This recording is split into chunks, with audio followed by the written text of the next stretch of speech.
Kembali lagi bersama channel kita semua. Jika Anda suka, jangan lupa komen, like dan subscribe, serta bila Anda berkenan, aktifin subtitlenya supaya ada tulisan teksnya. Kita langsung ke ceritanya.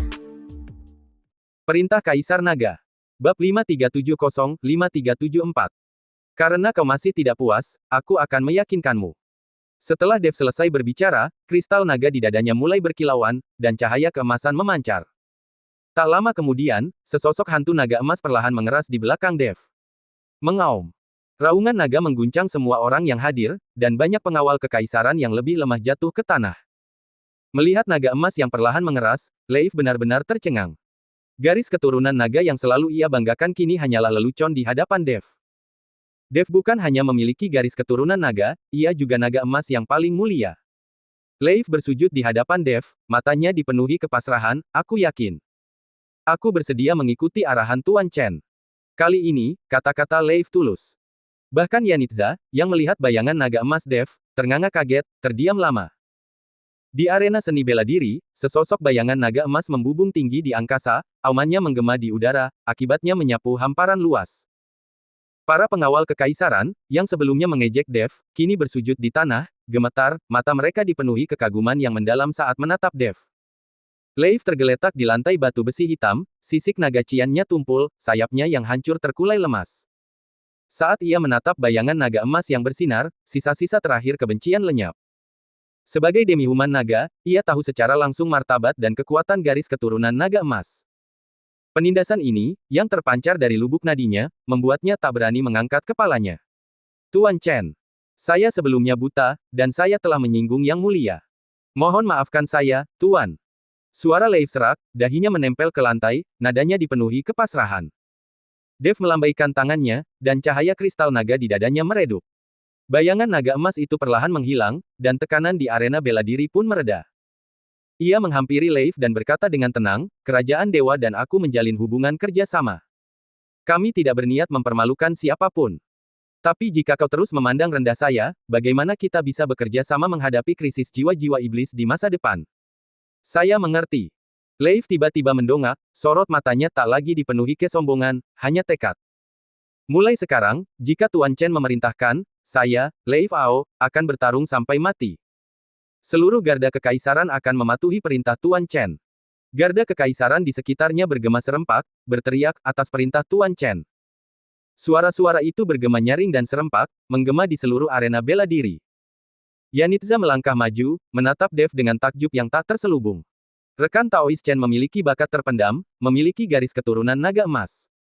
Pantas saja Anda begitu tangguh. Dev tersenyum, tetapi tidak berkata apa-apa lagi. Dia tahu betul bahwa terungkapnya garis keturunan naga emas akan mengejutkan kerajaan dewa jauh lebih dari sekadar satu kemenangan.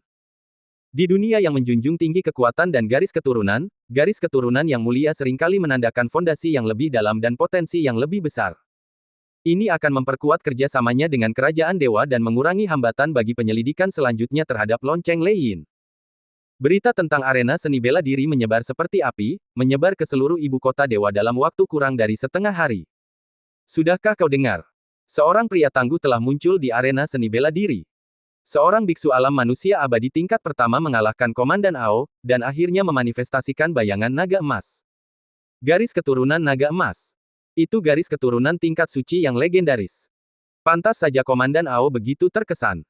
Jika itu aku bahkan tidak akan punya keberanian untuk bertarung. Kudengar nama pria itu Dev Chen, tamu terhormat yang diundang langsung oleh Raja. Dia akan bekerja sama dengan kerajaan dewa kita untuk menyelidiki lonceng Lei Yin. Dengan bantuan makhluk sakti bergaris keturunan naga emas, mungkin kita bisa mendapatkan kembali lonceng Lei Yin dan mencegah roh ri jahat itu keluar. Di kedai teh, kedai minuman, dan di jalanan, perbincangan tentang Dev tersebar di mana-mana. Suasana suram di ibu kota dewa, yang awalnya disebabkan oleh pencurian lonceng Lei Yin, kini dipenuhi harapan berkat kemunculan Dev. Bahkan para bangsawan kerajaan dewa pun ingin tahu tentang Dev, berharap bisa berteman dengan makhluk suci bergaris keturunan naga emas ini. Di aula dalam istana kekaisaran, Hakim Wu mendengarkan laporan rinci Yanitza. Cangkir giok di tangannya sedikit bergetar, matanya dipenuhi keterkejutan. Garis keturunan naga emas. Dev benar-benar memiliki latar belakang seperti itu. Kupikir dia hanya seorang kultivator biasa dengan kekuatan luar biasa, tapi aku tidak menyangka dia memiliki latar belakang yang begitu mendalam. Yanitza membungkuk dan menjawab, Yang Mulia, rekan Taois Dev tidak hanya memiliki garis keturunan Dewa Emas, tetapi juga kekuatan yang tak terduga. Bahkan setelah Komandan Ao berubah menjadi naga dan melancarkan serangan skala penuh, dia masih dikalahkan oleh kekuatan kekacauannya. Kekuatan tempur sejatinya kemungkinan besar telah mencapai puncak tingkat ke-9 alam manusia abadi, bahkan mungkin mencapai ambang alam dewa surga. Hakim Wu tiba-tiba berdiri. Dia berdiri dan mondar-mandir di aula, wajahnya tak mampu menyembunyikan kegembiraannya, semoga dewa membantu kerajaan dewaku. Dengan bantuan Dev, kita tidak perlu khawatir menemukan lonceng Lei Yin atau menyelesaikan krisis roh-roh iblis itu. Ia terdiam sejenak, raut wajahnya berubah serius. Yanitza, segera undang rekan Taois Dev ke istana. Ada hal penting yang ingin ku bicarakan dengannya. Juga, sampaikan perintah untuk menekan berita tentang kepemilikan garis keturunan naga emas Dev dan membatasinya hanya untuk anggota inti. Kerajaan dewa saat ini sedang menghadapi masalah internal dan eksternal. Jika berita ini menyebar terlalu luas, dapat menyebabkan masalah yang tidak perlu, terutama bagi mereka yang berada di dalam istana para dewa dan perdana menteri. Baik, Yang Mulia, Yanitza menerima perintah itu dan pergi. Tak lama kemudian, Dev mengikuti Yanitza ke aula dalam istana. Hakim Wu secara pribadi berdiri untuk menyambutnya, sikapnya bahkan lebih hormat dari sebelumnya, rekan Taois Chen, saya tidak tahu Anda memiliki garis keturunan naga emas. Mohon maaf atas ketidaktahuan saya. Yang Mulia, Anda sangat sopan, kata Dev, membungkuk sebagai balasan. Garis keturunan hanyalah anugerah bawaan. Kekuatan sejati membutuhkan pengembangan. Hakim Wu semakin terkesan setelah mendengar ini. Ia segera mempersilakan Dev duduk dan memesan secangkir teh surgawi sebelum perlahan berkata, rekan Taois Chen, saya mengundang Anda ke sini hari ini untuk secara resmi mempercayakan penyelidikan lonceng Lei Yin. Di dalam dan di luar ibu kota dewa, Andalah satu-satunya yang mampu mengemban tugas penting ini. Jika roh-roh iblis kuil Lei Yin, jika roh-roh iblis itu terbebas dari penyegelannya, saya khawatir kerajaan dewa saya juga akan menderita. Roh-roh iblis yang tersegel oleh kerajaan dewa saya kemungkinan besar akan terbebas dari tabu-tabunya. Ia berhenti sejenak, lalu mengeluarkan token giok berukir pola dewa dari dadanya dan menyerahkannya kepada Dev. Ini adalah token giok eksplorasi, kerajaan dewa. Dengan memegang token ini, Anda dapat memobilisasi agen rahasia kerajaan dewa dan mengakses berkas-berkas rahasia di dalam dan di luar ibu kota dewa. Yanitza akan membantu Anda dalam penyelidikan. Sedangkan untuk pengawal kekaisaran, Leif yakin pada Anda dan dapat dikerahkan kapan saja. Dev menerima token giok itu. Token itu terasa hangat di tangannya, dan pola-pola dewa di atasnya berkilau samar, jelas merupakan senjata magis yang luar biasa. Ia tak menyangka penguasa kerajaan dewa akan begitu mempercayainya, bahkan mengizinkannya mengerahkan seluruh pasukan kerajaan dewa. Dev mengangguk dan berkata, tenanglah, Yang Mulia. Saya akan berusaha sekuat tenaga untuk mendapatkan kembali lonceng Lei Yin. Saya hanya ingin tahu berapa banyak petunjuk yang dimiliki kerajaan dewa mengenai kolusi istana Dao Jahat dengan penguasa istana ke-6 istana para dewa. Tidak banyak. Hakim Wu menghela napas, ekspresinya serius. Istana Dao Jahat beroperasi dengan sangat rahasia. Mata-mata bangsa dewa telah menyelidiki berulang kali, tetapi baru menyentuh permukaannya. Kami bahkan belum dapat menemukan markas mereka. Sedangkan untuk penguasa istana ke-6 istana para dewa, meskipun ada rumor tentang hubungan dekat dengan Aula Dao Jahat, tidak ada bukti yang kuat. Istana para dewa memiliki pengaruh yang sangat besar dalam klan dewa. Tanpa bukti yang kuat, menyerangnya secara gegabah dapat memicu konflik antara kerajaan dewa dan istana para dewa. Aku mengerti. Dev merenung. Kalau begitu, langkah pertama kita adalah menyelidiki di dalam ibu kota dewa. Pencurian lonceng Lei Yin adalah rahasia yang hanya diketahui segelintir orang. Mungkin kita bisa menemukan terobosan di kalangan atas kerajaan dewa. Lalu, aku ingin tahu seperti apa karakter Perdana Menteri yang disebutkan Raja. Hakim Wu sedikit mengernyit saat mendengar kata Perdana Menteri. Nama Perdana Menteri adalah Karaglin Liu. Dia telah melayani mendiang kaisar selama bertahun-tahun dan seorang diri mengendalikan Korps Pertahanan Nasional, Kerajaan Dewa, yang memiliki lebih dari 10.000 tentara dan pasukan yang tangguh. Dia mungkin tampak loyal kepada kerajaan dewa, tetapi aku tidak pernah memiliki kepercayaan penuh terhadapnya. Karaglin sangat haus kekuasaan dan telah mengumpulkan jaringan pengaruh yang dalam dan kompleks di dalam istana selama bertahun-tahun. Jika kau bertemu dengannya selama penyelidikanmu, berhati-hatilah. Hati Dev tergerak, dan ia mengingat nama Karaglin Liu. Terima kasih, Yang Mulia, atas pengingatnya. Rekan Taois Zi dan saya akan memulai penyelidikan hari ini dan akan melaporkan perkembangannya segera setelah selesai. Oke. Hakim Wu berdiri dan menepuk bahu Dev. Keamanan kerajaan dewa ada di tangan saya, rekan Daois Chen. Jika diperlukan, saya akan mendukung Anda dengan segenap kekuatan kerajaan dewa. Setelah meninggalkan istana, Yanitza menatap Dev. Rekan Taois Chen, di mana kita harus memulai penyelidikan? Ayo kita pergi ke Departemen Rahasia Kerajaan Dewa dan memeriksa berkas-berkasnya. Dev berkata, karena Istana Dao Jahat berhasil menyusup ke kuil Lei Yin dan mencuri lonceng Lei Yin, mereka pasti sudah menyelidiki dan memahami seluk-beluk kuil tersebut. Mungkin mereka bisa menemukan petunjuk dari laporan mata-mata sebelumnya. Selain itu, mari kita selidiki latar belakang Karaglin Liu. Bahkan Yang Mulia curiga padanya, jadi kita harus waspada. Yanitza mengangguk setuju dan membawa Dev ke Departemen Rahasia. Departemen Investigasi Rahasia terletak di halaman terpencil di sebelah barat ibu kota Dewa. Meskipun tampak biasa dari luar, tempat itu dijaga ketat dan dipenuhi formasi tersembunyi. Kepala Departemen Investigasi Rahasia adalah seorang pria tua bernama Townsend Mo, yang kultivasinya mencapai tingkat ketujuh alam manusia abadi. Melihat Dev memiliki token giok eksplorasi dan mendengar bahwa ia adalah makhluk kuat dengan garis keturunan naga emas, ia tidak berani mengabaikan tugasnya dan segera mengambil semua berkas yang berkaitan dengan Istana Dao Jahat dan Karaglin. Dev dan Yanitza menghabiskan seharian penuh menggeledah Departemen Investigasi Rahasia, tetapi hasilnya sangat minim. Berkas-berkas tentang Istana Dao Jahat sebagian besar berisi rumor yang tersebar, mendokumentasikan kemunculan para tersangka kultivator jalan jahat di lokasi-lokasi tertentu, tetapi tanpa tindak lanjut. Berkas-berkas tentang Karaglin, di sisi lain, dipenuhi dengan catatan prestasinya dalam membantu kerajaan dewa dan beberapa urusan pemerintahan sehari-hari, tidak mengungkapkan jejak kolusi apapun dengan Istana Dao Jahat. Sepertinya Karaglin cukup tersembunyi, atau lebih tepatnya, dia benar-benar tidak berkolusi dengan Istana Dao Jahat. Yanitza meletakkan berkas-berkas itu, agak kecewa. Dev menggelengkan kepalanya. Semakin sempurna sesuatu terlihat, semakin besar kemungkinan cacatnya. Karaglin telah berkuasa selama bertahun-tahun. Menutupi jejak apapun tidak akan sulit. Kita tidak bisa hanya mengandalkan berkas Departemen Rahasia. Kita harus menyelidiki area lain.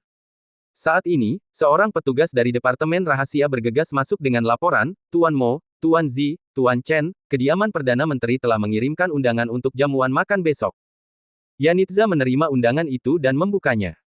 Di dalamnya tertulis bahwa Karaglin mengundang Dev ke sebuah perjamuan di kediaman Perdana Menteri besok siang untuk membantu kerajaan dewa dalam menanggapi krisis. Ia menatap Dev dengan tatapan waspada. Saya khawatir undangan tiba-tiba Karaglin kepada Anda tidak sesederhana itu. Dev menerima undangan itu, seringai tersungging di bibirnya. Karena dia mengundang saya akan menemuinya. Ini kesempatan bagus untuk melihat apa yang sedang direncanakan Perdana Menteri. Keesokan harinya, Dev pergi ke kediaman Perdana Menteri sendirian. Mansion Perdana Menteri, yang terletak di distrik bangsawan di sebelah timur ibu kota Dewa, menempati lahan yang luas, dengan arsitektur yang megah. Dua singa batu raksasa menjulang di pintu masuk, memberikan kesan megah. Di dalamnya, rumah besar itu dihiasi balok-balok berukir dan kasau yang dicat, dengan paviliun dan menara yang tersusun dalam pola kotak-kotak. Taman-tamannya, yang dipenuhi bunga dan tanaman eksotis, diselimuti aura surgawi, memancarkan nuansa kemewahan. Karaglin telah menunggu di paviliun bulan, di dalam rumah besar itu. Berusia sekitar 60 tahun, ia mengenakan jubah resmi berwarna ungu, wajahnya tirus dan tatapannya tajam. Meskipun tampak lembut, ia memancarkan martabat seseorang yang telah lama menduduki jabatan tinggi. Melihat Dev masuk, Karaglin segera bangkit untuk menyambutnya, senyum tersungging di wajahnya. Tuan Chen, Anda sangat baik. Saya minta maaf karena tidak menyambut Anda dari jauh. Anda sangat sopan, Perdana Menteri. Dev membalas sapaan itu dengan membungkuk, tatapannya dengan tenang mengamati area di sekitar paviliun bulan. Di luar berdiri beberapa kultivator berjubah hitam, semuanya memiliki aura tingkat 8 alam manusia abadi atau lebih tinggi. Mereka jelas adalah pengawal Karaglin. Meja batu di dalam paviliun penuh dengan hidangan lezat, dan dua dayang berdiri dengan hormat di sampingnya. Karaglin mempersilakan Dev duduk dan menuangkan secangkir anggur peri untuknya. Ia tersenyum dan berkata, Tuan Chen memiliki darah naga emas dan kekuatan yang tak tertandingi. Sungguh merupakan berkah bagi kerajaan dewa kami bahwa Anda telah datang membantu kami. Saya telah lama mengagumi nama agung Anda, dan hari ini saya telah menyiapkan sedikit anggur, berharap dapat menjalin persahabatan dengan Anda. Dev menyesap gelas anggurnya dan berkata dengan tenang, saya tidak layak menerima sanjungan Perdana Menteri. Saya ingin tahu apakah Perdana Menteri mengundang saya ke sini hari ini untuk sesuatu selain persahabatan. Sekilas persetujuan terpancar di mata Karaglin. Ia merasa Dev berterus terang, jadi ia berhenti berbasa-basi dan berbicara langsung, sejujurnya, saya mengundang Anda ke sini hari ini karena saya ingin Anda tinggal di kerajaan dewa dan membantu saya. Membantu Perdana Menteri. Dev berpura-pura terkejut. Yang Mulia telah meminta saya untuk membantu penyelidikan lonceng Lei Yin. Jika saya membantu Perdana Menteri, bukankah itu bertentangan dengan keinginan Yang Mulia? Yang Mulia memang baik, tetapi terkadang beliau bisa sedikit bimbang. Nada bicara Karaglin diwarnai dengan nada meremehkan. Kerajaan dewa saat ini sedang menghadapi masalah internal dan eksternal. Lonceng Lei Yin telah dicuri, dan roh jahat akan segera terbebas. Roh-roh jahat akan segera keluar, dan istana para dewa sedang mengamati dengan penuh keserakahan. Hanya aku yang bisa menstabilkan situasi. Jika Tuan Chen dapat membantuku, setelah aku menguasai kerajaan dewa, aku akan mengangkatmu sebagai Jenderal Agung Pelindung Negara, memberimu tanah subur yang luas dan batu peru yang tak terhitung jumlahnya. Sedangkan untuk sumber daya yang dibutuhkan untuk kultivasi dengan garis keturunan naga emas, aku juga akan menyediakannya sepenuhnya. Pada titik ini, tatapan Karaglin tertuju pada tas penyimpanan di pinggang Dev, kilatan keserakahan di matanya. Kudengar kau memiliki senjata suci yang disebut pedang penebas naga. Jika Anda bersedia meminjamkan pedang penebas naga kepada saya juga akan menyerahkan sebagian kekuatan militer Legiun Penjaga Negara kepada Anda. Dev mencibir dalam hati, akhirnya memahami niat Karaglin, ia tidak hanya ingin memenangkannya untuk kepentingan pribadi, ia juga menginginkan pedang penebas naga, dan mungkin bahkan ingin memanfaatkan garis keturunan naga emasnya. Ia meletakkan gelas anggurnya dan berbicara dengan nada dingin, saya menghargai kebaikan Perdana Menteri, tetapi saya adalah mitra kerajaan dewa, bukan bawahan. Pedang penebas naga adalah pedang pribadi saya dan saya tidak pernah meminjamkannya kepada siapapun. Perdana Menteri, mohon tarik kembali kata-kata Anda. Senyum Karaglin langsung lenyap, matanya menjadi gelap. Tuan Chen, apakah Anda tidak sopan kepada saya? Aku mengundangmu dengan kebaikan hati, tapi kau begitu tidak tahu berterima kasih. Bukannya aku tidak tahu berterima kasih, tapi kita punya cita-cita yang berbeda. Dev berdiri. Karena kita tidak sepaham, aku pamit dulu. Mau pergi. Karaglin membanting meja batu, dan para biksu berjubah hitam di luar paviliun langsung mengerumuninya, tatapan mereka tertuju padanya. Tuan Chen, aku beri kau satu kesempatan terakhir. Tetap di sini dan bantu aku, atau jangan salahkan aku karena bersikap kasar. Oh. Dev mendengus. Apa Perdana Menteri pikir kamu bisa menahanku di sini bersama orang-orang ini? Aku tahu kau tangguh. Bahkan Leif pun bukan tandinganmu. Karaglin berkata dengan sinis, tapi apa kau pikir aku hanya akan mengirim orang-orang ini? Sejujurnya, aku mengundangmu ke sini hari ini justru untuk pedang penebas naga dan jiwa naga emasmu. Jika aku bisa mendapatkan jiwamu dan menyempurnakan garis keturunan naga emasmu, kekuatanku akan melonjak ke tingkat yang lebih tinggi. Seluruh kerajaan dewa akan berada di bawah kendaliku. Begitu ia selesai berbicara, sebuah formasi cahaya raksasa tiba-tiba menerangi paviliun bulan, menyelimutinya. Formasi itu aktif, dan rune hitam yang tak terhitung jumlahnya muncul, memancarkan aura menyeramkan dan mengerikan yang dapat menekan energi spiritual kultivator. Ini adalah formasi pengunci jiwa, yang dirancang khusus untuk menekan kekuatan spiritual orang-orang yang kuat. Karaglin terkekeh puas. Tuan Chen, bahkan jika Anda memiliki garis keturunan naga emas, Anda tidak akan mampu melepaskan bahkan 30% kekuatan Anda dalam formasi pengunci jiwa ini. Jika kau tahu apa yang baik untukmu, serahkan pedang penebas naga dan jiwamu, dan aku mungkin bisa meninggalkanmu dengan tubuh yang utuh. Mata Dev menjadi gelap. Dengan jentikan tangan kanannya, pedang penebas naga muncul di tangannya, menyambar dengan kilat perak saat menebas ke arah para kultivator berjubah hitam di sekitarnya. Namun, penekanan formasi itu terbukti ampuh. Energi spiritualnya mandek, dan kekuatan pedang penebas naga pun sangat berkurang. Hentikan dia! Karaglin berteriak. Para kultivator berjubah hitam menyerang satu demi satu, menggunakan berbagai senjata magis dan kekuatan supernatural untuk menyerang Dev.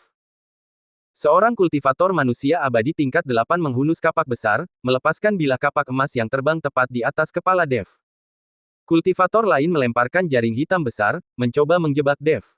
Dev menghindari kapak itu dan mengayunkan pedang penebas naga untuk menembus jaring hitam itu. Namun, pada saat itu, seorang kultivator yang bersembunyi di balik bayangan tiba-tiba menembakkan panah beracun, tepat mengarah ke punggung Dev. Bahaya! Ketika Dev menyadarinya, sudah terlambat untuk menghindar, dan ia hanya bisa menyalurkan energi spiritualnya untuk melindungi punggungnya. Anak panah itu mengenai penghalang spiritual dengan suara embusan. Meskipun tidak melukai Dev, racun pada anak panah itu menembus energi spiritualnya dan menembus tubuhnya, menyebabkan rasa sakit yang tajam di meridiannya. Hahaha, Tuan Chen, racun pengikis roh, itu secara khusus menyerang energi spiritual seorang kultivator. Dalam waktu kurang dari setengah jam, energi Anda akan terkuras habis, membuat Anda rentan. Karaglin tertawa terbahak-bahak. Wajah Dev sedikit berubah. Ia bisa merasakan racun itu perlahan mengikis energi spiritualnya. Ia tahu ia tidak bisa bertarung lama-lama. Ia harus menerobos formasi dan melarikan diri secepat mungkin. Ia menarik napas dalam-dalam dan mengerahkan energi spiritualnya dengan paksa. Energi spiritual Dev langsung meledak. Hancurkan!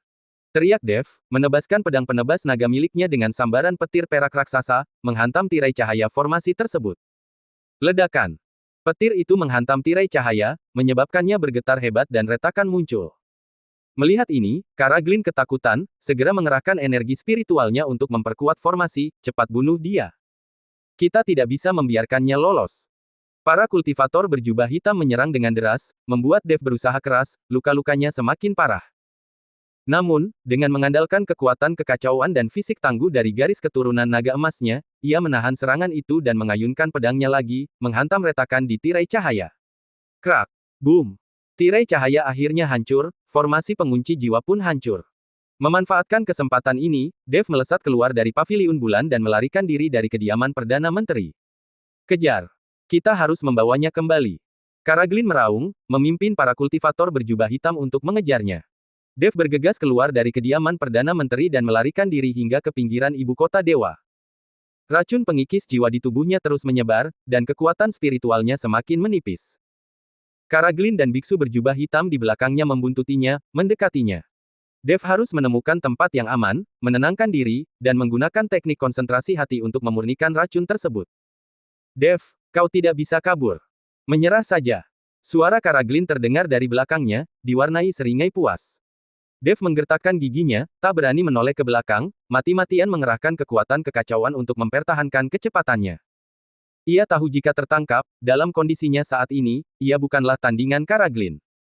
Tingkat kultivasi Karaglin berada di alam dewa surga, hanya kalah dari Hakim Wu di kerajaan dewa. Jika bukan karena serangan diam-diam formasi pengunci jiwa dan racun pengikis jiwa, Dev mungkin tidak akan berada dalam posisi yang kurang menguntungkan. Namun kini, setelah diracuni dan kekuatan spiritualnya rusak, ia bukanlah tandingan Karaglin.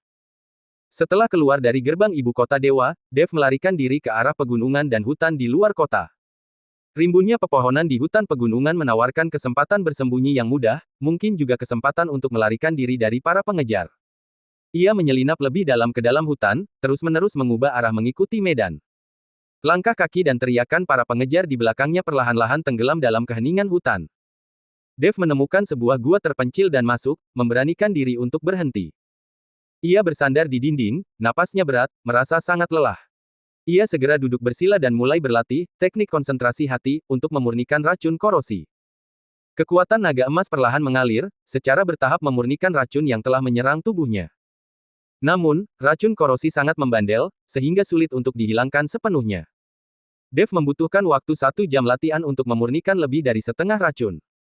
Saat ini, sebuah suara yang familiar terdengar dari luar gua, rekan Taois Chen. Apakah kau di dalam?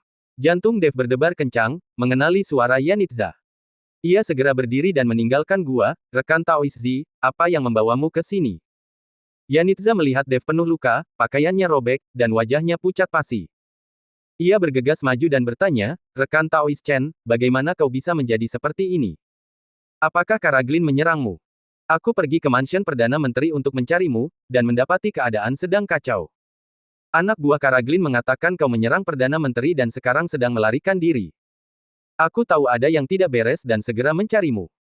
Karaglin mengincar pedang penebas naga dan garis keturunan naga emasku, lalu memasang jebakan untuk membunuhku dan merampas harta karunku.